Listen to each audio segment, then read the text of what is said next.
ರೇಣುಕಾಸ್ವಾಮಿ ಕೊಲೆ ಕೇಸ್ನಲ್ಲಿ ಮತ್ತೊಬ್ಬ ಆರೋಪಿ ರವಿ. ಈ ರವಿಯ ಪಾತ್ರ ಏನು ಅಂತಂದ್ರೆ, ರವಿಯ ಕಾರ್ನಲ್ಲಿ ಚಿತ್ರದುರ್ಗದಿಂದ ಬೆಂಗಳೂರಿಗೆ ರೇಣುಕಾಸ್ವಾಮಿಯನ್ನು ಕರೆತರಲಾಯಿತು. ಬಾಡಿಗೆ ಕಾರಣಕ್ಕಾಗಿ ಹೋದಂಥ ವ್ಯಕ್ತಿ ರವಿ. ಬೆಂಗಳೂರಿಗೆ ಹೋಗೋದಕ್ಕೆ ಒಂದು ಬಾಡಿಗೆ ಸಿಕ್ತು ಅನ್ನೋ ಕಾರಣಕ್ಕಾಗಿ ಹೋದಂಥ ವ್ಯಕ್ತಿ ಈಗ ಈ ಕೇಸಲ್ಲಿ ಲಾಕ್ ಆಗಿದೆ. A8 ಆರೋಪಿ ನಂಬರ್ 8 ರವಿ ಕಾರ್ನಲ್ಲೇ ರೇಣುಕಾಸ್ವಾಮಿಯನ್ನು ಕಿಡ್ನಾಪ್ ಮಾಡಲಾಗಿದೆ. 4,000 ರೂಪಾಯಿ ಬಾಡಿಗೆಗೋಸ್ಕರ ರವಿ ಕಾರು ತಂದಿದ್ದ. ರವಿಗೆ ಕಾರು ತರಲು ಹೇಳಿದ್ದು ಆರೋಪಿ ರಾಘವೇಂದ್ರ. ರೇಣುಕಾ ಕಿಡ್ನಾಪ್ ಮಾಡೋ ವಿಚಾರ ರವಿ ಗೊತ್ತಿರಲಿಲ್ಲ ಅಂತೆ. ಹೀಗಾಗಿ ರವಿಯನ್ನ ನಾವು ಸರೆಂಡರ್ ಮಾಡಿಸಿದೀವಿ ಅಂತ ಆತನ ಸ್ನೇಹಿತ ಹೇಳ್ಕೊಂಡಿದ್ದಾನೆ.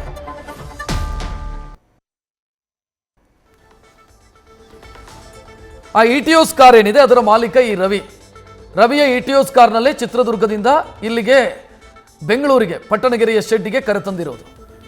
ಸೊ ಈ ಕಾರು ಬಾಡಿಗೆಯ ಉದ್ದೇಶದಿಂದ ಬಂದಿರೋದು.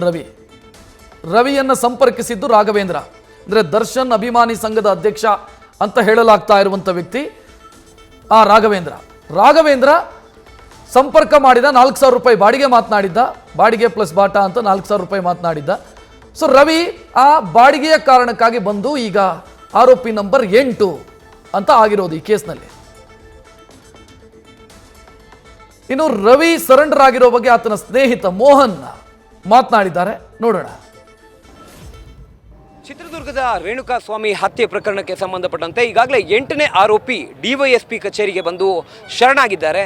ಇಲ್ಲಿ ಚಿತ್ರದುರ್ಗದ ಡಿವೈಎಸ್ಪಿ ಕಚೇರಿಗೆ ಬಂದು ಆತ ಶರಣಾಗಿರುವಂಥದ್ದು. ಆತ ಈ ಒಂದು ಪ್ರಕರಣದಲ್ಲಿ ಚಾಲಕನಾಗಿರ್ತಾನೆ. ಅಂದರೆ ಇಲ್ಲಿ ಕಿಡ್ನಾಪ್ ಮಾಡುವಂಥ ಸಂದರ್ಭದಲ್ಲಿ ಇಟಿಯೋಸ್ ಕಾರ್ನ ಚಾಲಕನಾಗಿ ಇಲ್ಲಿಂದ ಅವರನ್ನು, ಅಂದರೆ ರಾಘವೇಂದ್ರ ಸೇರಿದಂತೆ ರೇಣುಕಾಸ್ವಾಮಿ ಆಗಿರ್ಬೋದು, ಇವರೆಲ್ಲರನ್ನೂ ಕೂಡ ಇಲ್ಲಿಂದ ನೇರವಾಗಿ ಕರ್ಕೊಂಡು ಹೋಗಿರುವಂಥ ಮಾಹಿತಿ ಇದೆ. ಈ ಮಾಹಿತಿಯ ಹಿನ್ನೆಲೆಯಲ್ಲಿ 8ನೇ ಆರೋಪಿಯನ್ನಾಗಿ ರವಿಯನ್ನು ಮಾಡಲಾಗಿತ್ತು. ಈಗ ಸದ್ಯ ರವಿ ಸರೆಂಡರ್ ಆಗಿರೋದ್ರಿಂದ ಅವರನ್ನು ಕರೆದುಕೊಂಡು ಬಂದು ಸರೆಂಡರ್ ಮಾಡಿಸಿದ್ದಾರೆ. ಅವರು ಕೂಡ ನಮ್ಮ ಜೊತೆಯಲ್ಲಿದ್ದಾರೆ, ಮೋಹನ್ ಅಂತ. ಅವ್ರನ್ನೂ ಕೂಡ ಮಾತನಾಡಿಸಿ ಹೋಗ್ತೀನಿ. ಸರ್, ಇಲ್ಲಿ ಪ್ರಮುಖವಾಗಿ ಅವರು ನಿಮ್ಮ ಹತ್ರ ಏನಂತ ಹೇಳ್ಕೊಂಡು ಬಂದರು ಸರ್? ನಿನ್ನೆ ಸಂಜೆ ರವಿ ನನಗೆ ಡೈರೆಕ್ಟ್ ಕಾಂಟ್ಯಾಕ್ಟ್ ಮಾಡಿಲ್ಲ. ಸುರೇಶ್ ಅನ್ನೋ ಹುಡುಗ ಫೋನ್ ಮಾಡ್ದ. ರವಿನೂ ನಮ್ಮ ಟ್ಯಾಕ್ಸಿ ಸ್ಟ್ಯಾಂಡ್ ಡ್ರೈವರೇ, ಅವನದು ಒಂದು ಕಾರ್ ಇದೆ. ಸುರೇಶ್ ಅನ್ನೋ ಹುಡುಗ ಅವನದು ಒಂದು ಕಾರ್ ಇದೆ. ಸುರೇಶ್ ಅನ್ನೋ ಹುಡುಗ ಕಾಲ್ ಮಾಡಿದೆ, ಅಣ್ಣ ಎಲ್ಲಿದ್ದೀಯಣ್ಣ ಅಂದ. ಕಾರ್ ಸ್ಟ್ಯಾಂಡಲ್ಲಿ ಇದ್ದೀನಪ್ಪ ಅಂದೆ. ಅಣ್ಣ ಅಧ್ಯಕ್ಷ ಯಾಕೆ ಫೋನ್ ಹೋಗ್ತಿಲ್ಲ, ಎಲ್ಲಿದ್ದಾರಣ್ಣ ಅಂದರೆ ಅಧ್ಯಕ್ಷ ಎಲ್ಲಿ ಬಾಡಿಗೆ ಹೋಗಿದ್ದಾರಪ್ಪ, ನಾಟ್ ರೀಚಬಲ್ ಐತೆ ಅಂತಂದೆ. ಆಯ್ತು ಅಣ್ಣ ಒಂದು ನಿಮಿಷ ನನ್ನ ಹತ್ರ ಮಾತಾಡ್ಬೇಕಣ್ಣ ಅಂದೆ. ಆಯ್ತು ಬಾರಪ್ಪ ಅಂತಂದೆ. ಏನು ಸಮಸ್ಯೆ ಅಂದರೆ, ರವಿ ಗಾಡೀಲಿ ಕುತ್ಕೊಳ್ಳೋಣ ಅಂದೆ.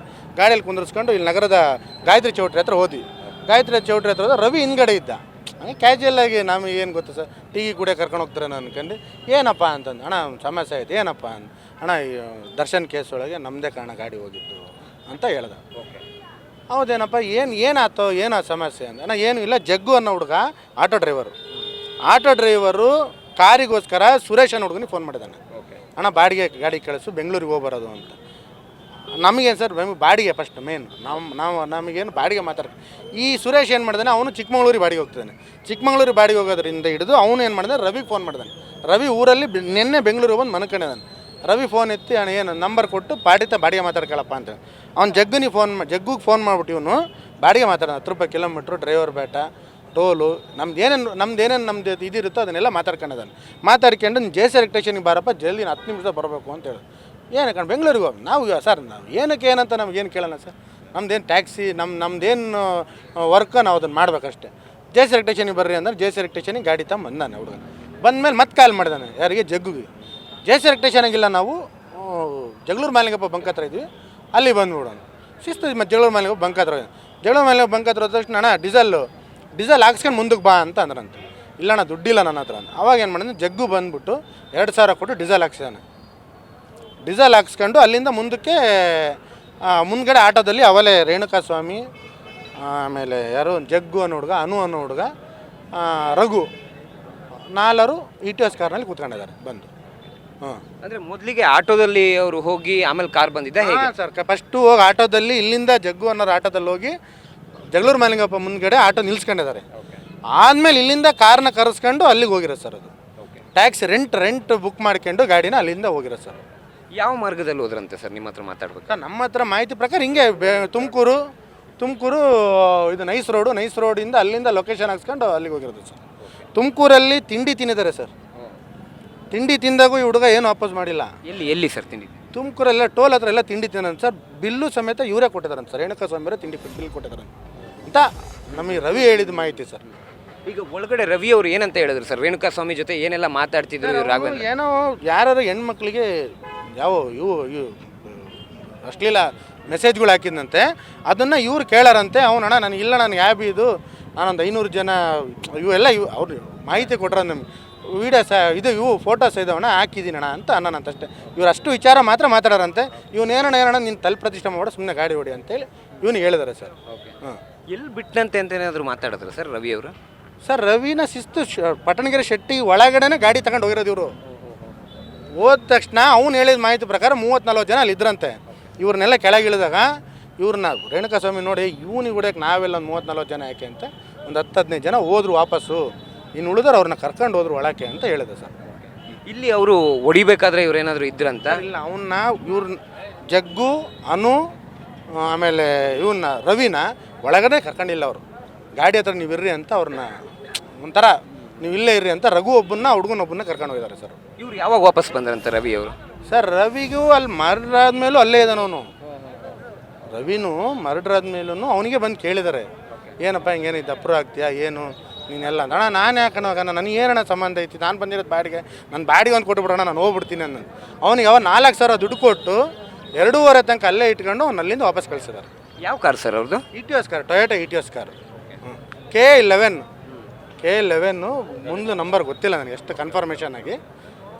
ಅಂದರೆ ನಿಮ್ಮ ಹತ್ರ ಮಾತಾಡಬೇಕಾದ್ರೆ ರವಿ ಏನಾದರೂ ಈ ಥರ ಮರ್ಡ್ರ್ ಮಾಡಬೇಕಾದ್ರೆ ದರ್ಶನ್ ಅವರು ಹಲ್ಲೆ ಮಾಡಿದ್ರು ಆ ಥರ ಏನೂ ಹೇಳಿಲ್ಲ? ದರ್ಶನ್ ಅವ್ರ ಬಗ್ಗೆ ನಮ್ಮ ಹತ್ರ ಏನೂ ಮಾತಾಡಿಲ್ಲ. ನಾವು ಇರೋದು ಫ್ರ್ಯಾಂಕ ಅಣ್ಣ ಮರ್ಡ್ರ್ ಆಯಿತು, ನೀನು ಅಪ್ರೂವ್ ಆಗ್ತೀಯಾ ಅಂತ ಹೇಳಿದ್ರು. ಇಲ್ಲ ನನಗೆ ಬೇಡ, ನಾನು ಅವ್ರನ್ನೆಲ್ಲ ಇದು ಮಾಡಲ್ಲ ಅಂತಂದೆ. ಇವ್ರಿಗೂ ಕೇಳಿದ್ರಂತೆ ಅಪ್ರೂವ್? ಇವರಿಗೂ ಕೇಳಿದ್ರಂತೆ ಸರ್, ರವಿ ಅವ್ರಿಗೂ ಕೇಳಿದ್ದಾರೆ.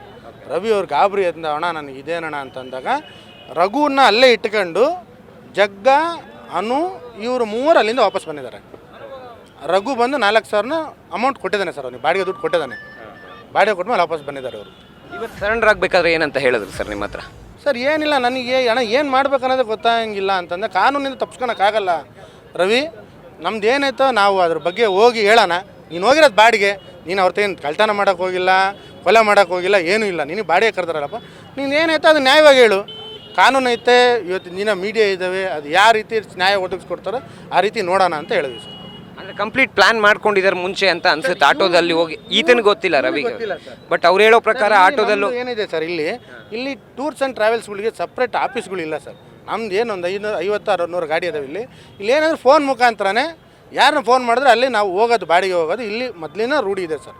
ಅಷ್ಟು ಬಿಟ್ಟರೆ ನೀನೇನಕ್ಕೆ ಹೋಗ್ತಿದ್ದೆ ಏನು ಅಂದರೆ ನಿನಗೇನು ಬೇಕಾದ್ರೆ ನೀನು ಸುಮ್ಮನೆ ಗಾಡಿ ಹೊಡಿಯೋ ಅಂತ ಅನ್ನೋ ಲೆವೆಲಿಗೆ ಇದೆ ಸರ್ ಇಲ್ಲೆಲ್ಲ. ಅವನು ಅಷ್ಟು ಕರೆದರೆ ಸರ್ ಹೋಗಿದ್ದಾನೆ ಅಷ್ಟೇ. ಅವನಿಗೂ ದರ್ಶನ್ ಅಭಿಮಾನಿನೂ ಅಲ್ಲ, ಇವ್ರು ಯಾರು ಅನ್ನೋದು ಗೊತ್ತಿಲ್ಲ, ಇವ್ರು ಏನು ಅನ್ನೋದು ಗೊತ್ತಿಲ್ಲ, ಇವನು ಹೋಗಿರೋದು ಬಾಡಿಗೆ. ಹಾಂ, ರವಿ ಅವ್ರ ಕೊನೆಗೆ ಏನು ಹೇಳ್ತಾ ಇದ್ದಾರೆ ಅಂದರೆ ಏನಾದರೂ ಪಶ್ಚಾತ್ತಾಪ ಇದೆಯಾ ಈ ಥರ?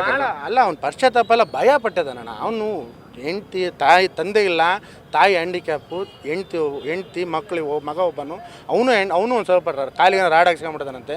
ಅವ್ನಿಗೆ ಹೊಡೆದು ಬಿಡ್ತಾರನ್ನ ಭಯ. ಅದಕ್ಕೆ ಬೇಡಪ್ಪ, ಯಾಕೆ ಹೊಡಿತಾರೆ, ನಿನ್ನ ಕಾನೂನು ಪ್ರೀತಿ, ನೀನು ಹೋಗು, ನಿನ್ನ ಏನಾಯ್ತೋ ನಿನ್ನ ನ್ಯಾಯವಾಗಿ ನೀನು ಏನು ಮಾಡಿದೆ ಅಷ್ಟು ಹೇಳು, ಅಷ್ಟು ನಿನಗೆ ನ್ಯಾಯ ಸಿಗುತ್ತಪ್ಪ, ಅದ್ರ ಬಗ್ಗೆ ನಾವು ವಿಶ್ವಾಸ ಕೊಡ್ಬೋದು. ನೀನು ಓಡೋದ್ರೂ ಹಿಡಿತಾರೆ, ನೀನು ಸ್ವಿಚ್ ಆಫ್ ಮಾಡ್ಕೊಂಡ್ರು ಹಿಡಿತಾರೆ, ನಾಳೆ ನಾಟ್ರಿ ಚಾವಲ್ ಮಾಡ್ಕೊಂಡು ಹಿಡಿತಾರೆ, ನಿನ್ನಂತೂ ಬಿಡಲ್ಲ, ಸುಮ್ಮನೆ ಇದಾಗಬೇಡ, ಹೋಗಪ್ಪ ಅಂದು ಸರ್ ನಮಗೆ ಮಾತಿ ಬೆಲೆ ಕೊಟ್ಟು ಹೋಗಿದ್ದಾನೆ ಸರ್. ಕಾರಲ್ಲೇನು ಇವರು ಹಲ್ಲೆ ಮಾಡಿಲ್ಲ ಬೇರೆಯವರು? ಇಲ್ಲ ಸರ್, ಗೊತ್ತಿಲ್ಲ, ಅದ್ರ ಬಗ್ಗೆ ಏನು ಮಾಹಿತಿ ಇಲ್ಲ ಸರ್. ಕಾರಲ್ಲಿ ಅವನು ಬಿಟ್ಟರು ಓಡೋಗ್ಲಿಲ್ಲ ಅಂತೆ ಸರ್. ಅವನು ಯೂರಿನ್ ಪಾಸ್ ಮಾಡೋಕನ್ನ ಅಲ್ಲಿ ಬಿಟ್ಟ ಓಡೋಗ್ಬೇಕಾ? ಮಾತಾಡೋರಂತೆ, ದರ್ಶನ ಹತ್ರ ಹೋಗೋಣ, ಮಾತಾಡೋದು 2 ಮಾತಾಡ್ತಾರೆ, ಬರೋಣ ಅಂತ ಹಿಂಗೆ ಮಾತಾಡ್ಕೊಂಡೇ ಹೋಗಿದ್ದಾರೆ. ಇಲ್ಲಿಂದನು ಎಲ್ಲ ಮಾತಾಡ್ಕೊಂಡೇ ಹೋಗಿದ್ದಾರೆ ಸರ್ ಅವರು. ಇವನಿಗೆ ಒಂದು ಚೂರು ಆಪೋಸ್ ಇದ್ರು ಹೊಡೆಯೋದು ಪಡೆಯೋದು ಮಾಡಿದರೆ ಇವ್ನು ಓಡಿ ಬಂದ್ಬಿಡೋನು ವಾಪಸ್ಸು. ಇದಿಷ್ಟು ರವಿ ಅವರನ್ನು, ಆರೋಪಿ 8 ರವಿ ಅವರನ್ನು ಸರೆಂಡರ್ ಆಗೋದಕ್ಕೆ ಇವ್ರ ಹತ್ರ ಬಂದು, ಅಂದರೆ ಮೋಹನ್ ಅವ್ರ ಹತ್ರ ಬಂದು ಕೇಳ್ಕೊಳ್ತಾರೆ. ಆಗ ಅವರು ನ್ಯಾಯಾಂಗದಿಂದ ತಪ್ಪಿಸ್ಕೊಳ್ಳೋದಕ್ಕೆ ಯಾರಿಗೂ ಕೂಡ ಆಗೋದಿಲ್ಲ, ಹಾಗಾಗಿ ನೀವು ಸರೆಂಡರ್ ಆಗುವಂಥ ಅವರನ್ನು ಸರೆಂಡರ್ ಮಾಡಿಸುವಂಥ ಕೆಲಸವನ್ನು ಅವರ ಸ್ನೇಹಿತರಾಗಿರುವಂಥ ಮೋಹನ್ ಅವರು ಮಾಡುವಂಥದ್ದು. ಕ್ಯಾಮ್ರಾಮನ್ ಲೋಕೇಶ್ ಜೊತೆ Sandesh, news fast. News first ನಿರ್ಭೀತಿಯಿಂದ ನಿಮ್ಮ ಪರವಾಗಿ.